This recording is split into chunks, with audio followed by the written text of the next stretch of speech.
I don't know if the uggos have noticed, but we're on camera now. Yeah, it's kind of a huge deal. It's a huge deal. We're on YouTube. Have you Yeah. heard of it? Yeah, it's a popular website, I would say. And I've sacrificed my good side for this podcast. My good side is never to be seen. This is my good side, my right side. You're getting my good side. Oh my God. And So- I know it. And you know God, it. I know it. And you are finding me beautiful, obviously. I don't know what my good side is. I think it actually might be this side. Yeah, we're both on our bad revealing side. our bad side. Belly up. Naked with the lights Naked on. with the lights on. Belly up.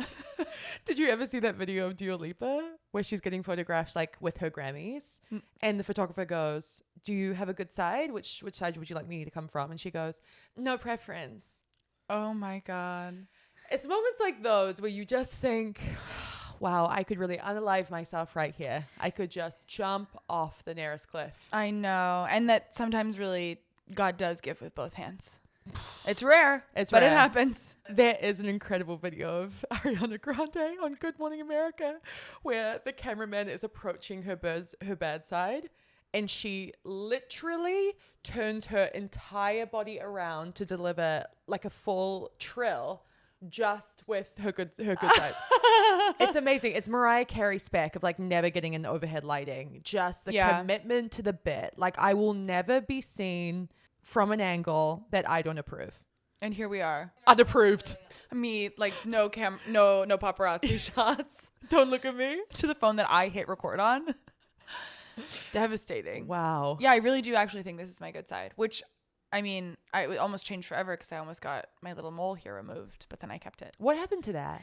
Honestly, I had a good dermatologist and she was sort of like, this mole is a perfect circle. It's round. It's not that big, really, like objectively. Like people have much bigger moles.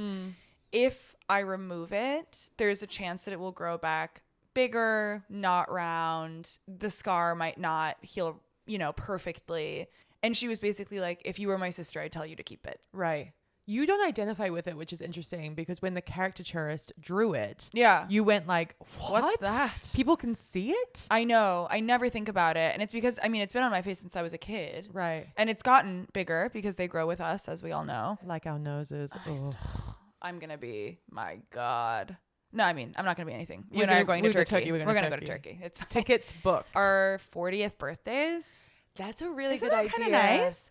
I met a woman recently who post first baby, second baby, did a full mommy makeover, went to Colombia, took the baby with her. Baby got full round the clock care with nannies.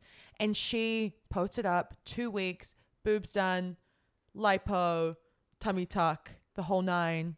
Came back happy as a clam. Couldn't recommend it more. Sometimes things can be simple.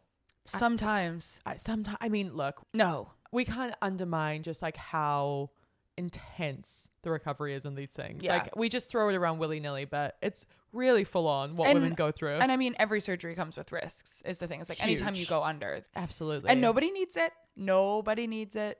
But you can do whatever you want. Exactly. Which is something I really always adored about you is I feel like you're such a yes woman for things that people have like just gross innate judgment for of like, oh, like I prefer like a natural look. And you're kind of like, well, I don't give a fuck about that.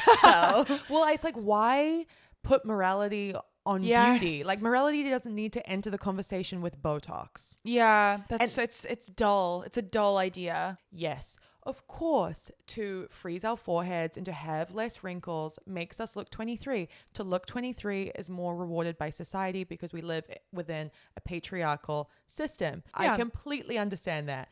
But look, I just want my eyebrows to not crinkle like paper. Yeah. Is it too much to ask? No, and also it's like, we didn't do this. There's something I've learned in my Al-Anon meetings. It's like, you often don't create it, you didn't cause it, and you can't control it. Oh, so you didn't create the Botox or you didn't You create didn't the create wrinkles? the system. The chaos of the system. Okay. You weren't the one that decided this is how it's all going to work. I listen to a lot of podcasts with a lot of girly pops in their early 30s being like, we haven't got Botox yet and we're not going to. And if we do, we're going to get it together. And that's our pact. And I'm sick of it. Yeah. I am sick of it. Either come clean, mama, or don't talk about it at all. I don't need to hear it. Yeah. Come on. It's like, it's now cheap as chips. It used to be like, it was a huge deal. I remember writing an article about it when I was 23 and getting it at 23, which, okay, yes, that was very young. But I've always been someone who has 4 headlines, and that was an insecurity. You don't have any. I don't see one. And that's because I've been frozen like ice since 2017. Wow. So when was the last time you got it? I need to go. Oh, really recently? Really? Yeah. I hadn't had it for 4 or 5 months, and then 2 weeks ago. Oh my God. Super recently. Oh, so this is actually peak. This is peak, and I don't like peak. Yeah. I like it's months nice when in. it. Yeah. Totally. It's only recently that I've started getting eyelid droop. Are you familiar with eyelid droop? Oh yeah. Oh, I hate that. I know. It takes a few weeks to wear off too. Oh wait, like when it gets heavy? Paralyzes the muscles on the sides specifically for I me. see. I Oh, know. interesting. I think I it is don't my notice it. cheap injector. Yeah, that's Off-brand, kind of deep in the mid-city area, you know. Oh, that's tough. I know, but it's worth it for the price for me. Yeah. $8 a unit. Wow. Yeah, that's the cheapest you can get. I've That's never heard of wholesale something price. like that. It's wholesale price. Yeah, that's single digits is that's exceptional stuff. I'll give you a name and number. Oh my God, perfect. Yeah. Log on to the Patreon and Beatrice will reveal her injector. Joy Med Spa. I'm not ashamed. I'll just tell you now. Oh my God, wait, Med Joy? Spa. Joy. Joy. Joy. Oh, And it does okay. bring me joy. Not Joy. Not joie de Jolie. vivre. No. Jolie. Oh, there's the Jolie. Jolie Med Spa is one that I was thinking of. That one is like 99 per unit. 99 per unit? Or just like they're, it's an expensive. That's med spa. criminal to do to... No, to a that number woman. also is made up, I'm sure. But I think it's more than 9, certainly. No, it's interesting. We're in this age now of like the no work, the Lindsay Lohan effect. It's going to be really interesting to see the shape and appearance that these faces take. I mean, we're seeing Kim Kardashian age for the first time. I know. She's gained weight too, which is interesting. Yeah. So that might mark the second coming of a curvier figure. I know. I don't know if you watched the Jean-Paul Gaultier show. Did you? I did. Not In all of Paris? it, but I watched like the highlights. Yeah, beautiful. Stunning. Stunning. And there were some curvy models in there, but there were also some of the thinnest girls I have ever seen. 90s level rail it's back. thin. It's it back. was so back. Yeah. So back. Mm-hmm. And it was scary. We just can't go back there. I know. We can't do it. We tried it before. It wasn't good. I mean, fashion still upholds it. That's the thing. I know. And it does come in waves. It was like the curvy model thing, the plus size inclusivity. It was a trend like anything else. It wasn't like a meaningful change of the foundations. And now they're totally tokenized, if they're even there at all. Yeah, it's like there's 2. Virtue signaling at best. Yeah. Well, what's inspiring you? Tell me. Give it to me straight. Well, I had a dream last night that we were recording. I fear that your imagination is dissolving over time. Well, I dream like a true idiot. It's ridiculous. Like my dreams, anything could happen, and what happens is just life a little bit different.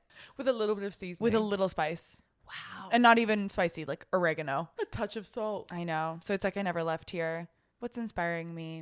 Do you know what's inspiring me? Yeah. Sheer consumerism on behalf of my father. Oh my So I God. bought him a $99 coffee machine for Christmas. Mm-hmm. And he got so good at it that he upgraded to maybe a $2,500 Italian model. Oh my that God. looks like a steampunk. Is it a Breville? It's Italian. Oh my It's God. vintage from the 70s. Oh my I God. don't know what it is. He said, thank you for like the starter. I've outgrown it like anything else. Mm-hmm. And now I must get the absolute top of the line professional grade machine. Oh my God. That's incredible. That's so sweet. He does this all the time. You When I sent was him on a journey. When I was a teenager, he had a record player, right? Mm-hmm. With a diamond needle. Oh yeah. Those are the ones that you really want. It was just like, why do you need the best of the best? No, my dad is like this too, though, where it's like he got into cycling, like biking, and then he needed the best, like the most aerodynamic equipment, like Men the are full. like this. Yeah. Why are men like this? I don't know. And it's just about like very specific topics. Like it's not across the board. No, it's the hobbies. It's the hobbies. There are some great theories online that the rise of the incels of it all, Mm-hmm. the insurrection, is because men no longer have hobbies. They're just scrolling online. If they sat down and built elaborate train sets or, painted World War I figurines, Yeah. perhaps they wouldn't have time to go on Reddit threads and scheme with other avatars. Whoa. Put that in your pipe and smoke it. That's crazy. I also feel I can't even imagine that because Steven has so many hobbies. I really marvel at him because he plays music every single day. He's like, I just do it because I love it. Like, I just do it for fun. It's wild that my mind immediately goes to monetizing. No, like I know. With your bread, Yeah. I was like, well, we're My hitting bakery. the farmer's market next Sunday. Yeah. Wake up at 5 a.m., get to it. I'm cracking the whip. Yeah. Yeah. Again, back to the consumerism. I'm on both sides of the coin. I'm a capitalist at heart. It's built into my DNA. I'm shopping. I'm selling. I'm shopping, buying. I'm shopping, I'm selling. No, I did the same thing with pottery where I was like, oh my God, I'm going to sell these. I'm going to sell my pots. And then it was like, no, actually, the point is to make them. Just to enjoy it. Just to enjoy it. And then I made a bunch of pots in my last class. The things I was most proud of, a teapot, a huge vase, left it all in the studio. It's all been thrown away. No way. Yeah. Never went to pick it up. Jen Shah has an amazing quote on Real Housewives of Salt Lake City where she's skiing. She's like the ski instructor. I want to win. And he's like, well, the point of skiing is to have fun. And she goes, but winning is fun. Oh my God. Never a true word spoken. I'm not having fun at any hobby unless I'm winning. Where did I enjoy anything or did I just enjoy what I was good at? Whoa. Think about it. I don't know myself because in my head now, I'm like, oh, I love being a beginner at things. Like I really do love being a beginner and not knowing. But the things that I'm thinking that about are things that I eventually then went on to master because exactly, like none of the other students in my Pottery 101 class decided, oh, well, I'll just come to the studio and practice for 8 hours in one day. Obsessive. Came every day for weeks. The teacher was like, oh, wow, like we've never had anyone do it like this. Ghost mode, Yeah, Demi Moore. Every other student made like 2 or 3 like little bowls that were crooked and I made like 13 pieces. And I was like, you said like we could use the kiln for free. Fire them up. Yeah. Fire all these up. And she was like, oh, wow. Like, okay, shit. All right. When you put it like that, like I'm like, well, I never enjoyed cricket, but I was never very good at cricket. If I had been exceptional at cricket, I think I would have loved cricket. Totally. What are you bad at? Cricket. I'm bad at makeup. You're not bad at makeup. I'm pretty bad at makeup. I'm bad at makeup. I'm naturally bad at makeup. I should be so much further along right now than I am. Well, that is so incongruent, I feel like, with your personality and your background and your knowledge because you know so much about beauty. I do. I just don't know how to apply it on my face. And you're artistic. You're crafty. Yeah. You have fine motor skills. I can paint. Yeah. I can paint little tiny details on things. Not on my eyes. We've had so many discussions of you turning around, not a stitch of eyeliner in your eyes, and you saying, do you see my eyeliner? Yeah. Do you see it? No. And I'm like, I don't see it. No, I think I have like makeup dysphoria. I like cannot see it when it's on my face. And I can't understand like, is this heavy? Me arriving today, I'm like, I put a lip on for you. Lips pale as snow. Pale as the driven snow. Yeah, pale as the driven snow. I will never forget you sending me a photo of your bridal makeup on your wedding day. And you were like, this is hideous. I absolutely hate it. Yeah. You were like, it's perfect. I was like, it's perfect. Keep it all. You look stunning. Yeah, you said, I'm taking it off. I know. Oh, that hurt me deeply. I really am that person, though. If I ever meet a makeup artist, I'm like, you go wild. You just. And that's what they want to hear. Yeah. That's what they want. It's like, yeah. Just keep heavy. throwing it on. Yeah. Pack it in. Because if you're going to do it, you might as well do it big. Yeah, of course. And you know who's a small person who does it big? Mr. Lamar. Oh my God. Mr. Kendrick. That's good. Okay, I don't want to blow up the fourth wall here, Yeah. but we pre-record these episodes. Yeah. Yeah, everyone. Deal with it in your way. Not to blow up our spot, but this was recorded prior to Kendrick Lamar's probably show-stopping Super Bowl performance. I'm sure that that's true. right. Who's playing? The Chiefs and the... Chris. Taylor Swift's going back to the Super Bowl. That I know. Oh, she's never not there, is she? I know. Have you seen all the videos of her in the stands saying that she's going to kill herself? She's like up there and she's like, I'm going to kill myself.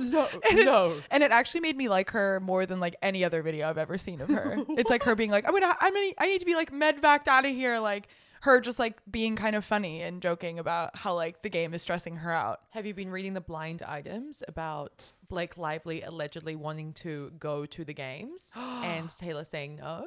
I know. There's a That lot would going be on quite there. a laundering of an image. I know. Show up at the games with her friend. I mean, I saw TMZ posted videos of like Justin Baldoni in Hawaii being like, doesn't look too stressed running around the waves, the Frolicking wash in in the Hawaii. With his washboard out.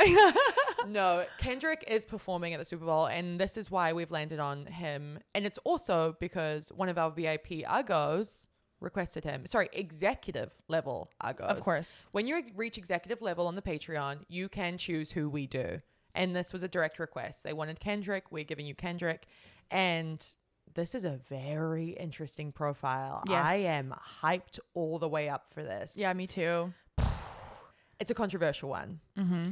This came out in 2013, a huge year for pop culture, which we'll get into. Kendrick and his label TDE came out in spades against his profile, Ivana. Which is rare. Never happens. Yeah. Never happens. M.A.A. is one example. But more unusual in this case, Kendrick was actually GQ's Man of the Year. And this profile accompanied that honor. So that is very, very odd for them to make any kind of ruckus. They should just be, thank you, thank you, thank you, thank you. This is huge, especially because this was his debut album. He is established, but he's not Beyonce at this point. He's still a rising rapper. So it's 2013 and a lot is happening. Edward Snowden leaks NSA documents. There's a lot of leaks going on. Oh my God. Julian Assange, Boston Marathon bombing. Shit. Shit. And speaking of dropping things, but Beyonce dropped a surprise album called Beyonce. That's okay. Okay. Miley Cyrus had a VMA performance that no one will forget. Blurred lines, twerking on Robin Thicke, the weird bear, lots of tongue. The nude latex. Yes. Which makes me like...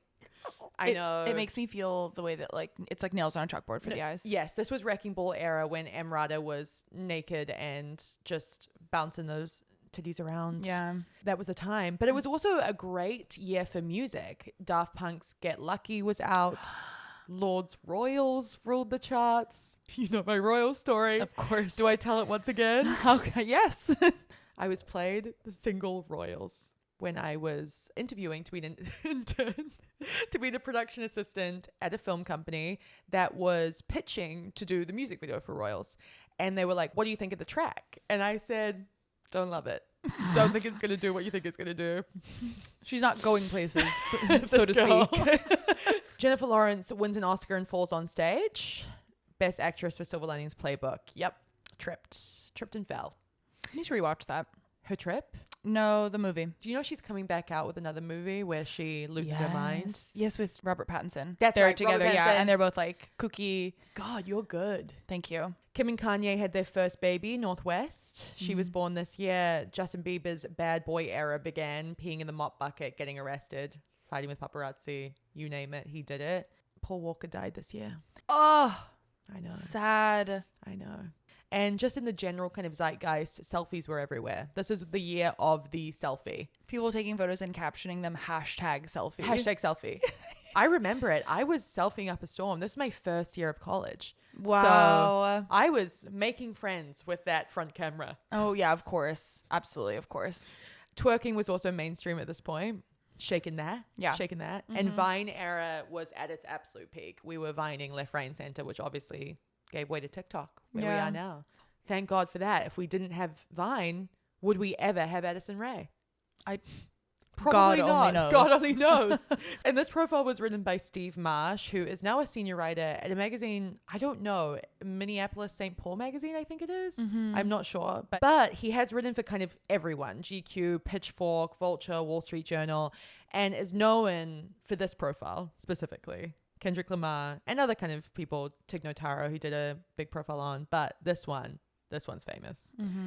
Kendrick Lamar. This man, what a life. Born in Compton, 1987, around the same time as the Olsen twins. That's neither here nor there. But he was the child of a former gang hustler in Chicago from the South Side, and they moved to Compton due to his kind of gang affiliations out here. He went to high school and kind of got pretty embroiled in the gang wars, run-ins with the police, and only distanced himself when his father actually staged an intervention. He got baptized and converted to Christianity following a death of a friend at 16, and that really set him on the right path, it seems. And so during high school, he adopted the stage name K-Dot. That's when he began freestyling, battle rapping at school. He also really became obsessed with literature. He was introduced to poetry by his English teacher, Mr. Inge Regis. Mm-hmm. And Kendrick studied rhymes and metaphors and double entendres, and that really made him fall in love with songwriting because he said you can put all your feelings down on a sheet of paper and they'd make sense to you. Wow. Oh, might cry already. Yeah. Might cry already. Crazy to think he would go on to win a Pulitzer Prize. Insane. That's, He is a genius. I will have already watched the Super Bowl and cried. I know me. oh, for sure. Oh, it's hard. Yeah. I don't know why the rappers get me so. It's the same as Paris Hilton. It's the overcoming it. Yeah. It's the same the as same. Paris. It's They've exactly the same as Paris Hilton. Yeah, their lives mirror each other. It's just the overcoming of adversity to just achieve greatness. Yeah. Nothing affects me more than that. Yeah. All the odds are stacked against them, and like, look what they accomplished. Yeah. But he released 5 mixtapes in the early 2000s. His third mixtape was released in 2009 and was a tribute project to Lil Wayne. And Lil Wayne actually co-signed it. And then Section 80 dropped, really well received. That was an indie project. And then in 2012, he toured with Drake and had a collaboration project with J. Cole. 2 figures that are going to crop up later. Yeah. But by March in 2012, I think he had signed a deal with Interscope, and TDE was his primary label, but he had obviously the big daddy label of Interscope, and he started to release his first commercial music. Good Kid, M.A.A.D City came out in October 2012. It was his major label debut, and it was fantastic. Instant, so good. Instant success. I mean, talk about college anthems. Swimming Pools Drank was his first top 20 Billboard hit.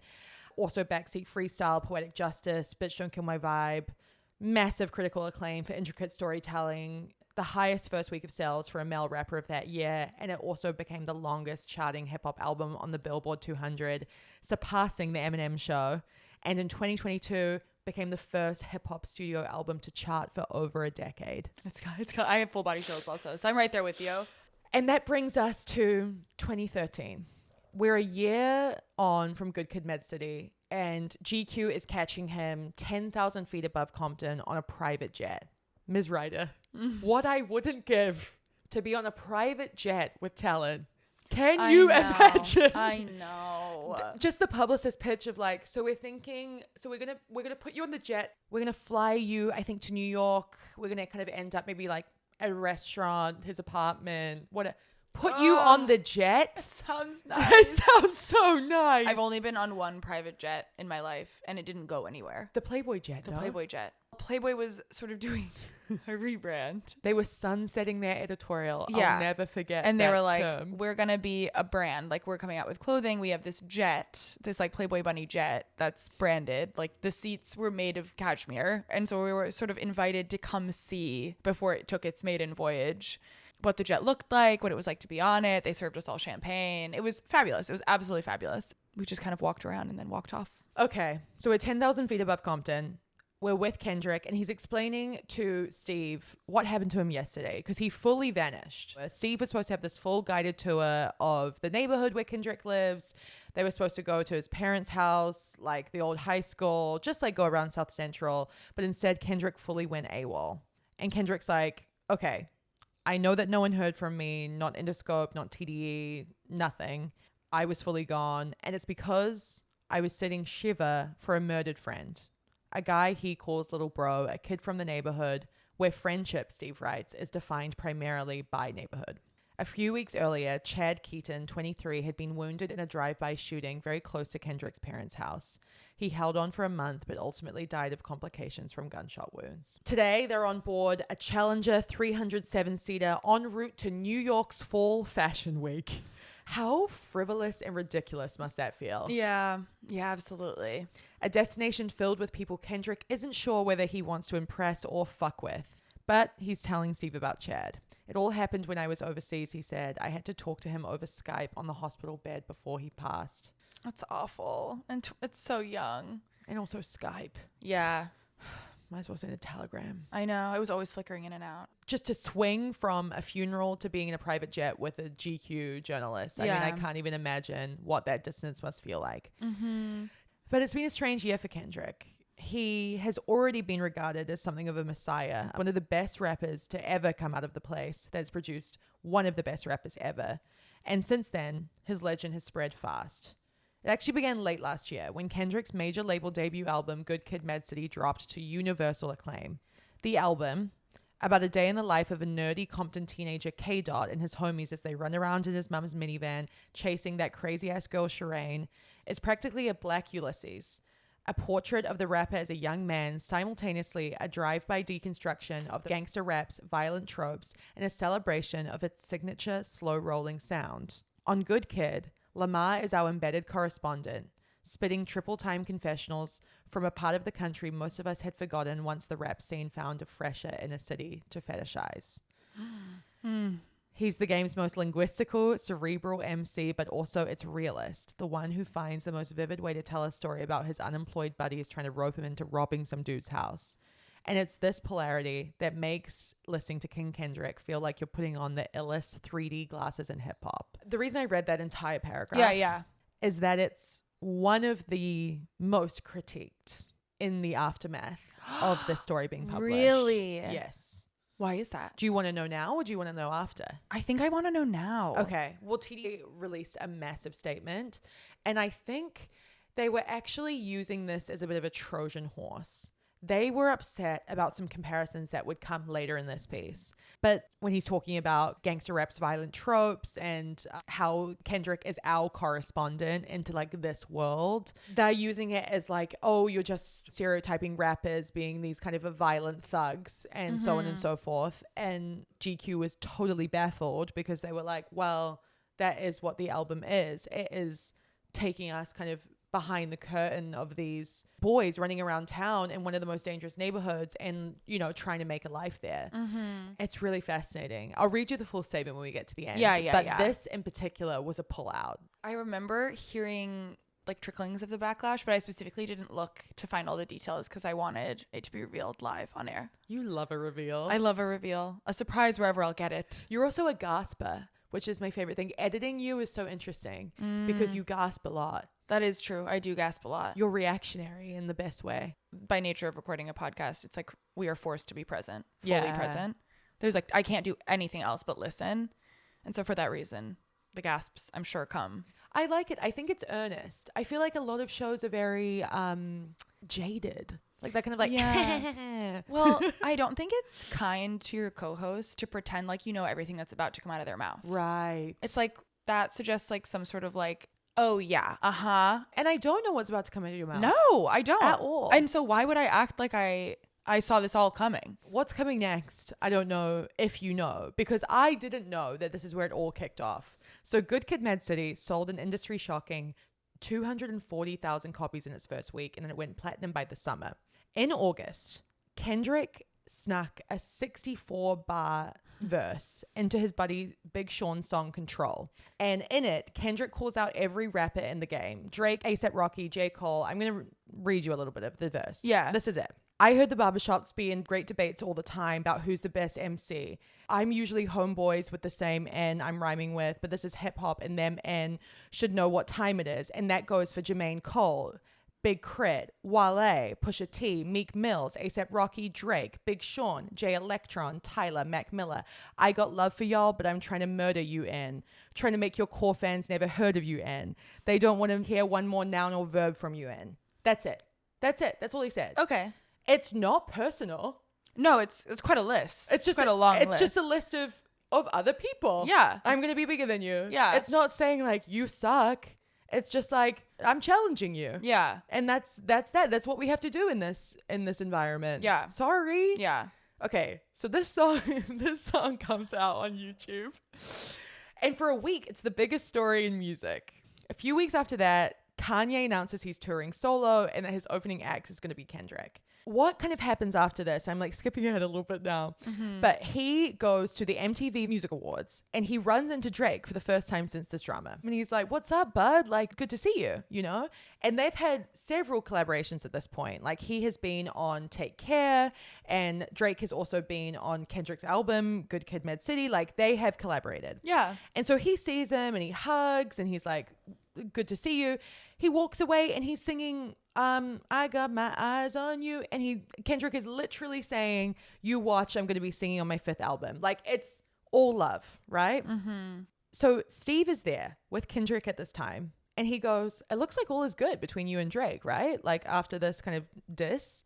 And Kendrick's like, yeah, I mean, pretty cool. Shrugs. A month later, it became apparent that things between Kendrick and Drake were definitely not cool. A week after Drake's new album dropped, he gave a pair of interviews in which he sounded wounded by the control thing.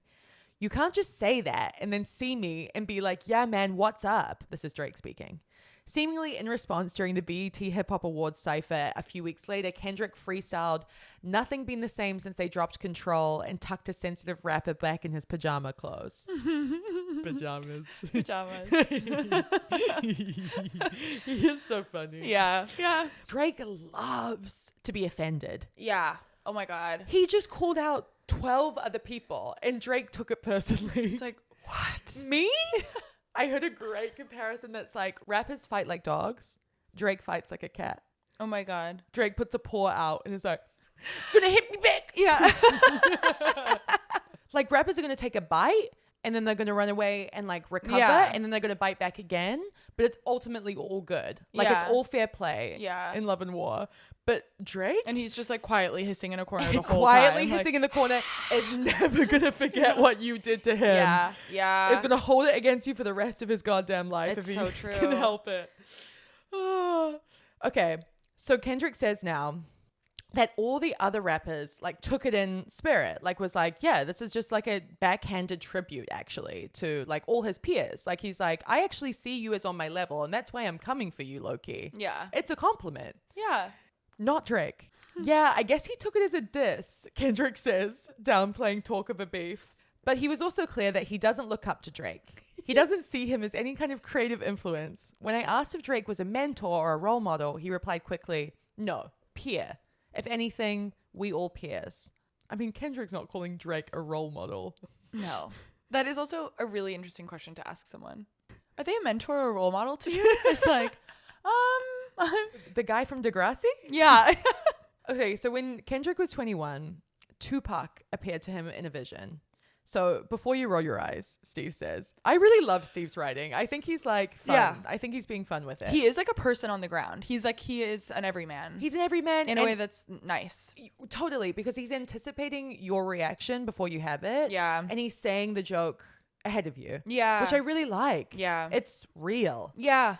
He says Kendrick knows that it sounds crazy that he had a vision, but he was coming home late from a studio session. He was super tired, kind of tripping from the studio. He was in a deep sleep and he had a vision of Pac talking to him. He says, weirdest shit ever. He's not superstitious, but Pac said to him, don't let music die. Clear as day. And that kind of visit from Pac fully changed the connection that he had to the music world. It was suddenly like not about money, hoes, clothes, drinking. He was like, I come from that world, but at the same time, I started to realize that there's people out there that really can't connect to that lifestyle. They're in struggle.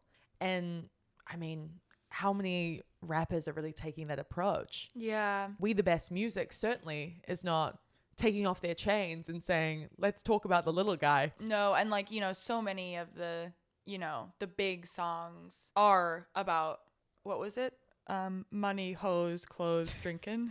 He really gets down to the nexus with that, doesn't Yeah, he? Money, sort of hoes, like- clothes, drinking. Yeah. Money, clothes, hoes, drinking. God, that sounds like a nice life though. Certainly. And here we get to another contentious part. This one is actually maybe even more so than the previous paragraph I read you. Steve writes, much of Kendrick's music now is an attempt to transcend his ravished world without separating himself from it in judgment, about somehow gaining control over his household's chaos. Some of his uncles were Crips, and his father was reportedly a gangster disciple from Chicago before moving to Compton, and over his neighborhood's warped commitment to adolescent pride. It's an ethos that extends to his crew. They have a seriousness of purpose, a rigorous discipline that can feel slightly monastic at times. Kendrick doesn't smoke weed or drink booze. And in the time that I spent with him, I never witnessed anyone roll even the thinnest spider leg of a J, nor did I see Kendrick so much as glance at the many, many girls around him. When I ask OGs why there's so much division on the streets, nobody really knows, he says. But you know one thing that everybody always mentions? A woman. This is interesting for a number of reasons. Like, we've got to stop and unpack. I feel like I'm in rap genius mode right now. Yeah, totally. Okay. So The Atlantic pulled out this quote in response to TDA's statement coming for this profile and was like, you can't say this shit. You can't say this shit because you wouldn't be profiling Paris Hilton and be like, no one rolled up a J. It was crazy. Yeah. And that was their point. I think that's a fair and valid point. However, when you're profiling rappers, it has become so ubiquitous that is the lifestyle that they're living.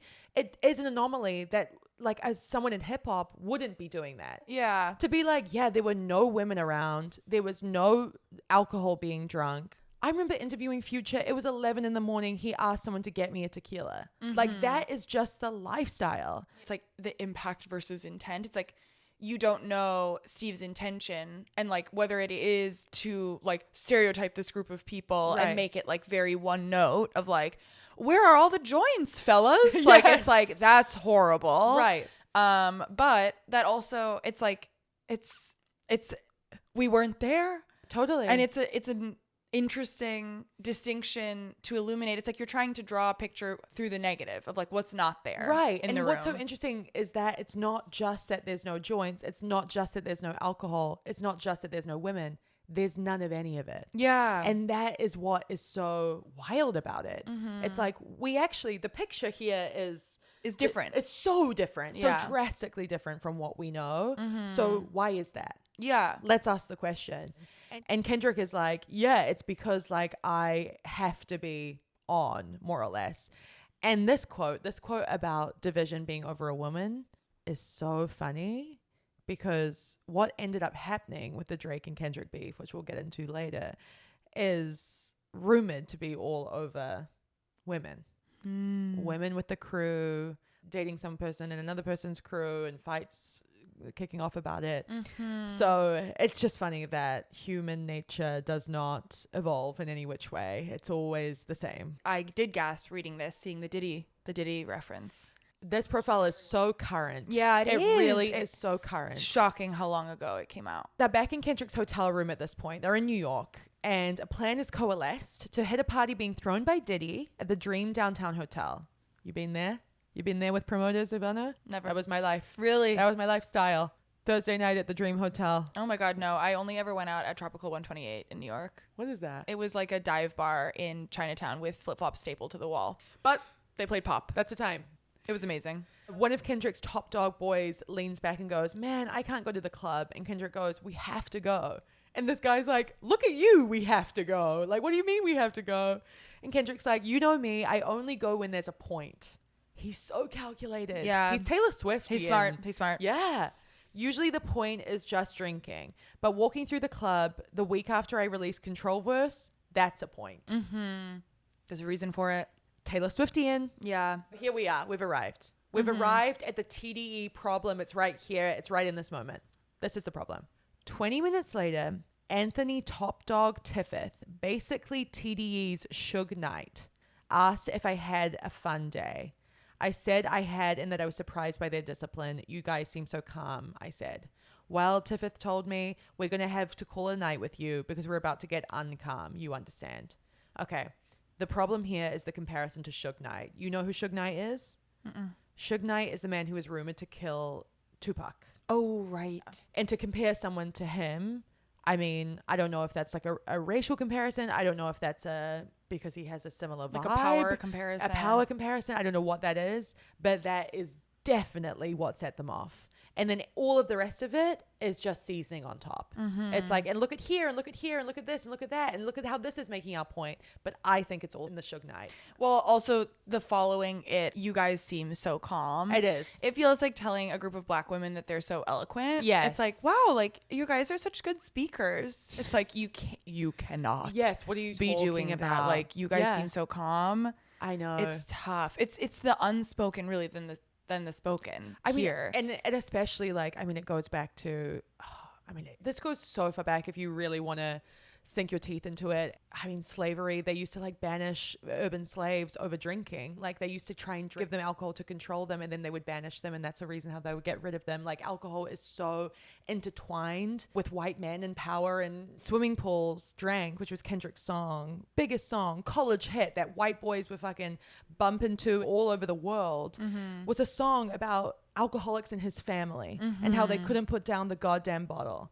And it's like, you do have Steve here being like, you guys don't drink. Yeah. And that's so cool. Like, it is so tough. Like it is so hard, because I do really see where he's coming from, because it's so niche that they're just really like the 26-year-old guys, whether they're in hip hop or not, and they're just chilling, sober. But on the other hand, it's like, oh, Mr. Steve. Mr. Steve. I know. It's tough when it doesn't come from a place of malice. I know. It's like, it's one thing to see someone where it's like, oh, like, you're a person with racist ideals. And like, you're just going through the world, grouping people into very simplistic little categories.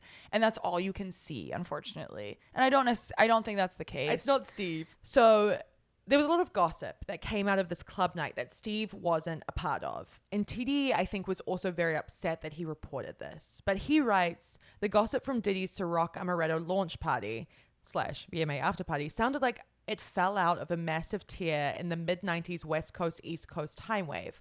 Bloggers breathlessly recounted a surreal scene at Dream.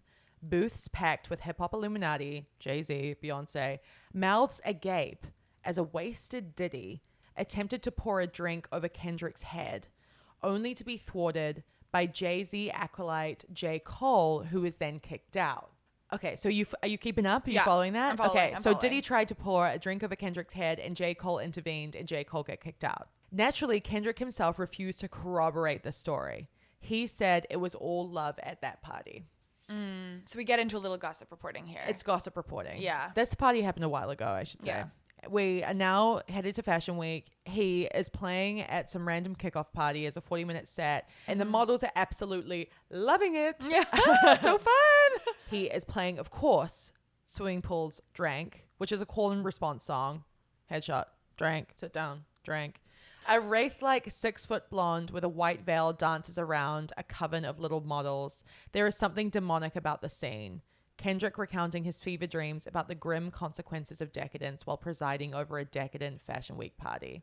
Again, it just must be so strange to be Kendrick. Like, you're just truly feeling, to quote F. Scott Fitzgerald, within and without. Yes. And you know better than to think that this is life at a New York Fashion Week party. I mean, I think that's why he doesn't play the fame game the way Drake does. It's nothing is real to him. He's just experienced too much. He's seen too much. He's seen too much real life. Yeah. Even I feel like that when I'm at Fashion Week, and I have experienced a minutia of real life compared to Kendrick. And I'm kind of like, is anyone going to pull the ripcord and all of this is kind of going to unravel and we're all going to be like, ha ha. Yeah. Because outside of the runway, which is true art, it's all ego. Yeah. It never feels more like we're in a little snow globe that we shake up every once in a while. Then at Fashion Week. Yeah. Yeah. We love as human beings to put on little pageants. Because you're never more aware of your social status than in those environments. Yeah. When you're walking up to a 5'5", 130-pound blonde PR girl who is fresh out of college, holding a clipboard next to a bouncer and saying, she's good. She's good. It's crazy, the power they hold. It's hard to guess how scenes like this will change Kendrick and his music. Sometime in January, he will step into Top Dog's booth again, and he expects to be just as surprised as the rest of us by what comes out. I don't know, he says. It depends on where my emotion is, how angry I'll be, or how happy I'll be, or how confused I'll be. At one point on Good Kid, Kendrick raps, I can feel the changes. I can feel a new life. I always knew life can be dangerous. The biggest change in Kendrick's life is the inversion of rap's consummate observer becoming the observed. How will all eyes on him, and eyes spelled with a Z, Tupac reference, affect his art? Because he's already 10,000 feet above Compton and rising. And that's the end of the profile. I think that's a good profile. Totally. I think if we were still doing a Pulitzer rating system, I think we would give this a high rating. I think this is a really good profile. It's so engaging. It's just the right length. I'm gripped. I feel like I'm there. Yeah. TDE had this to say, And it's big. Yeah. It's really, really, really big. This is from Anthony Top Dog Tiffith, who's the CEO. 2004, I founded TDE with the goal of providing a home for West Coast artists and a platform for these artists to express themselves freely and give their music to the world. From our beginning with J-Rock to developing Kendrick Lamar, Schoolboy Q, to most recently signing Isaiah Rashad and SZA, we as TDE have always prided ourselves in doing everything with heart, honor, and respect. This week, Kendrick was named one of GQ's 2013 Men of the Year, an honor that should have been celebrated as a milestone in his career and for the company. Instead, the story written by Steve Marsh put myself and my company in a negative light. Marsh's story was more focused on what most people would see as drama or BS. To say he was surprised at our discipline is completely disrespectful. Instead of putting emphasis on the good that TDE has done for West Coast music and for hip-hop as a whole, he spoke on what people would consider what's wrong with hip-hop music. Furthermore, Kendrick deserved to be accurately documented. The racial overtones immediately reminded everyone of a time in hip-hop that was destroyed by violence, resulting in the loss of our two biggest stars. We would expect more from a publication with the stature and reputation that GQ has. As a result of this misrepresentation, I pulled Kendrick from his performance at the annual GQ Men of the Year party. While we think it's a tremendous honor to be named as one of the Men of the Year, these lazy comparisons and offensive suggestions are something we won't tolerate. Our reputation, work ethic, and product is something we guard with our lives. GQ's response. Are you on the edge of your seat? Are you really literally am. like gripped? I really am. GQ editor Jim Nelson responded with bafflement, saying the magazine gave him our highest honor, putting him on the cover of the Men of the Year issue. I'm not sure how you can spin that into a bad thing, and I encourage anyone to read the story and see for themselves. He wrote an incredibly positive article, is what he said. It's interesting because I know you're bang on. Steve had no ill intent.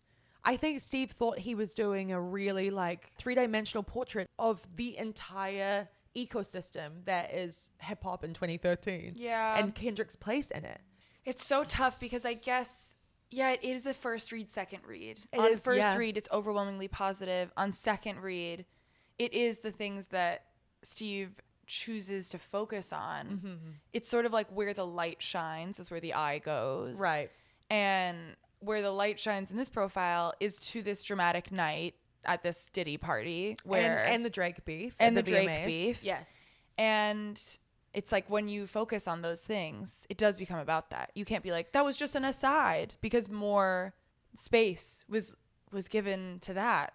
But it's also, it's like, but you're writing for people that want juice, they want drama, they want gossip, We're beholden to that.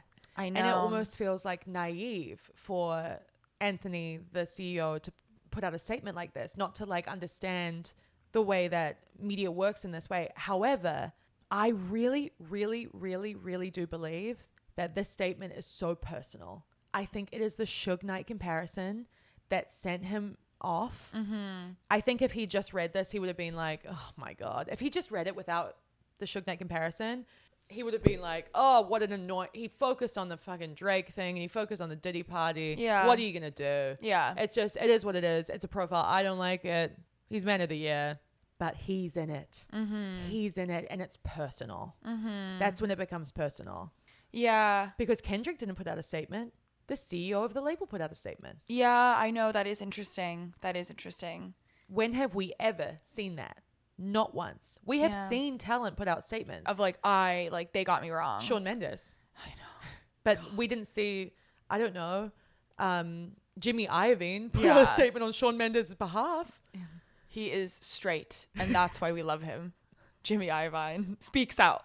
I know. And the discipline thing, that I can see it's so tough. I see both sides of the coin really with the discipline do. thing. Not only are rappers like living that lifestyle as young men in their like early mid-20s, whatever, but they're talking about it constantly. Mm-hmm. They talk about it constantly. And Kendrick has a song, Headshot, Drank, So Don't Drink. Mm-hmm. And it's kind of like, yeah, of course it is surprising to see that you're sober. Yeah. I'm surprised you're not partying. This is the biggest year of your life. You have a song dedicated to drinking.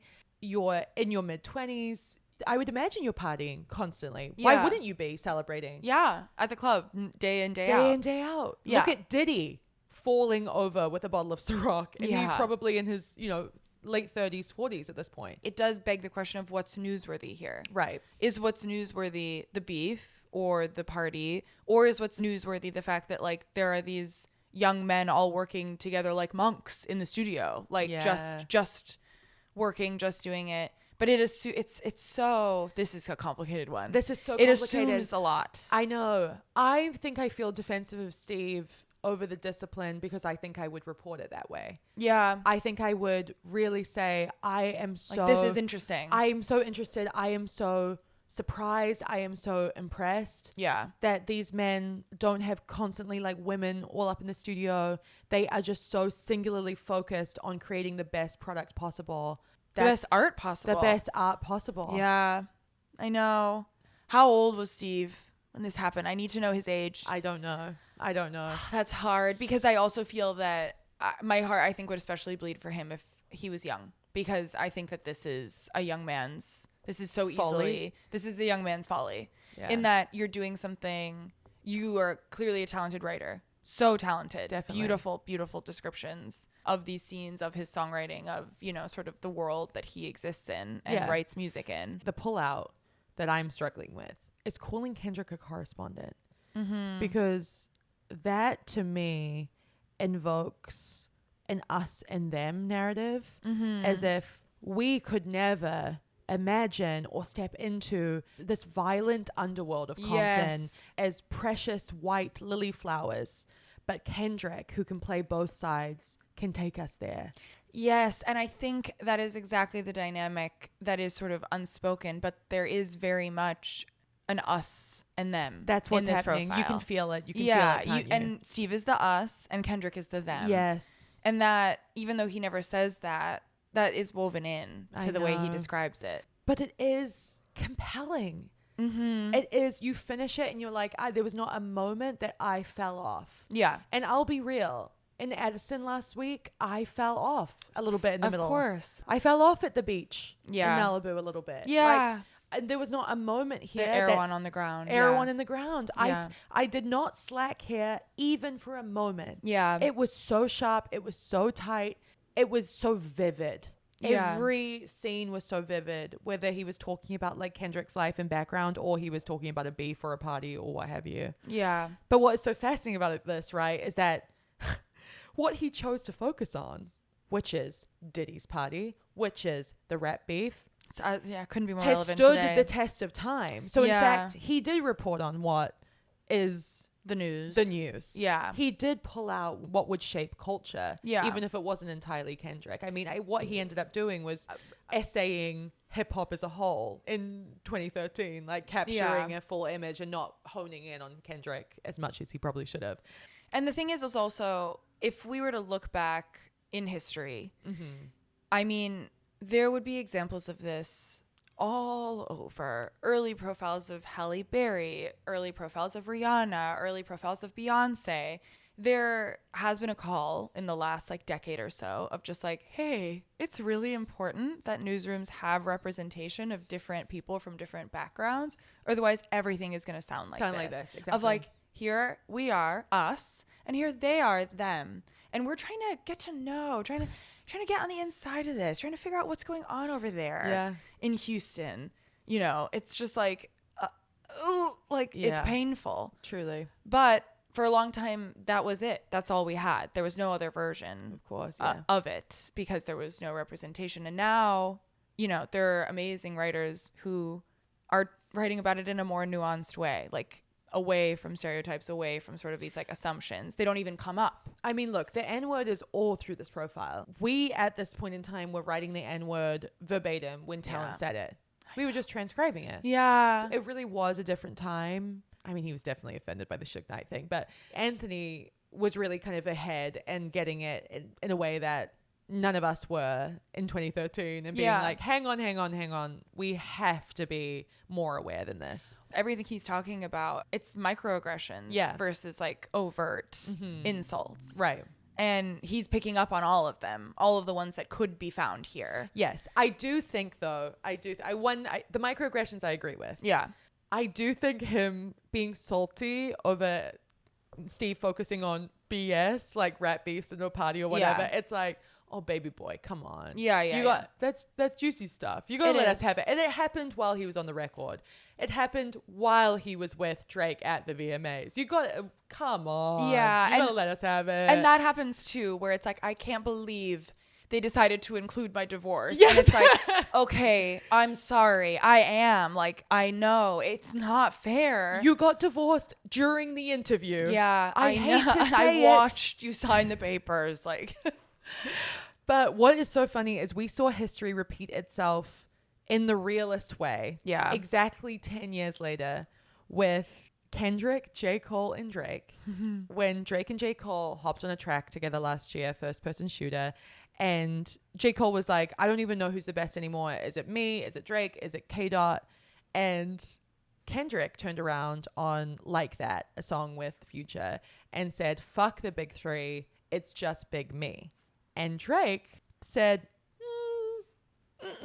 I don't like that. yeah. And released the first diss track, Push Ups, calling out Kendrick for being short, calling out for Kendrick's like albums for not selling as well, just coming for him in a way that felt, I mean, it was funny, but it was unnecessary because it was like all he said was, I'm the best in the game, which he has been saying since the beginning. He loves to say it. He believes it. Let him have it. And also it's true. And just let him have it. You're a grown man. You're 40 years old. Yeah. Just let it go.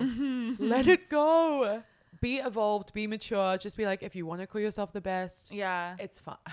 That's fine. We're in different lanes. Yeah. I'm singing. You don't sing. Yeah. You're a lyricist in a way that I am not. Let's just call it what it is.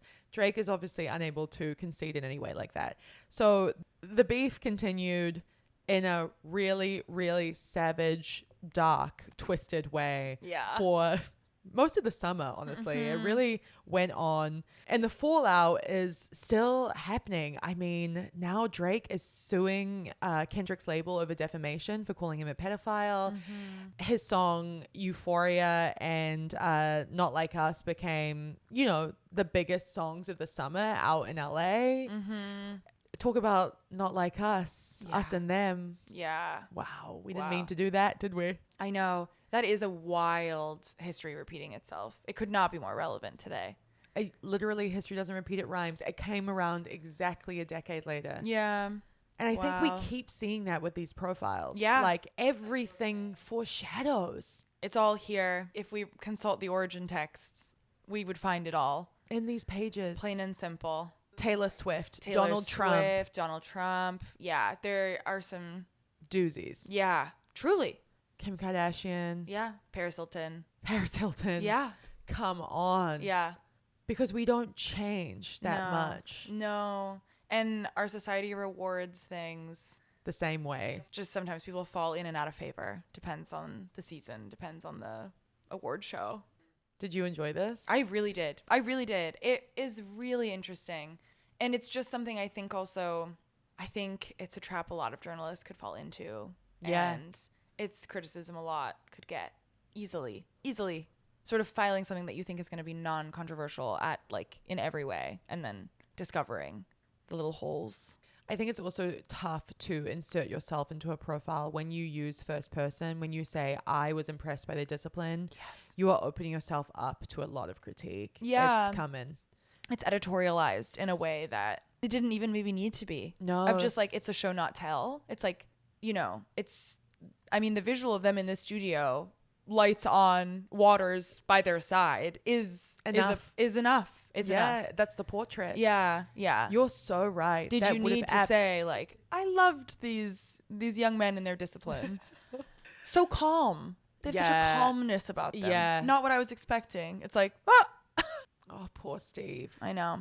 I feel for him. Yeah. No Men of the Year performance from Kendrick in 2013. Wow. But he gave us one of the greatest albums of all time. Mm-hmm. And to that, we'll be forever thankful. Yeah. And for me, first year of college, nothing more powerful. Yeah. Unrecognizable without the music, without the album. I mean, to be playing drinking games to swimming pools, God, nothing I'm going to like listen it. to that today, actually. I mean, that'll get you in the mood for a little something. It's a Friday. It's a Friday? No, it's not. It's a Tuesday.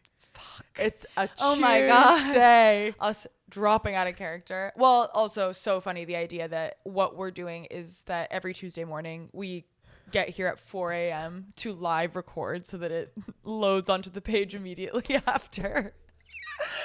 Happy to have an amazing Tuesday night. No, truly, put on a little Kendrick. Put on Yeah. a little Not Like Us and just stomp around. Yeah. I won't lie. There are very few times I listen to Kendrick and don't cry. I Oh cry my a God. lot. The talent is almost overwhelming to me. I studied him in college. To Pimp a Butterfly, there was a whole class Wow. that we spent like weeks and weeks going through the lyrics and finding all the references, and it was fascinating. He's too good. Yeah, it's insane. Like the artistry, it's like all of his flowers, throwing flowers at his feet at all times.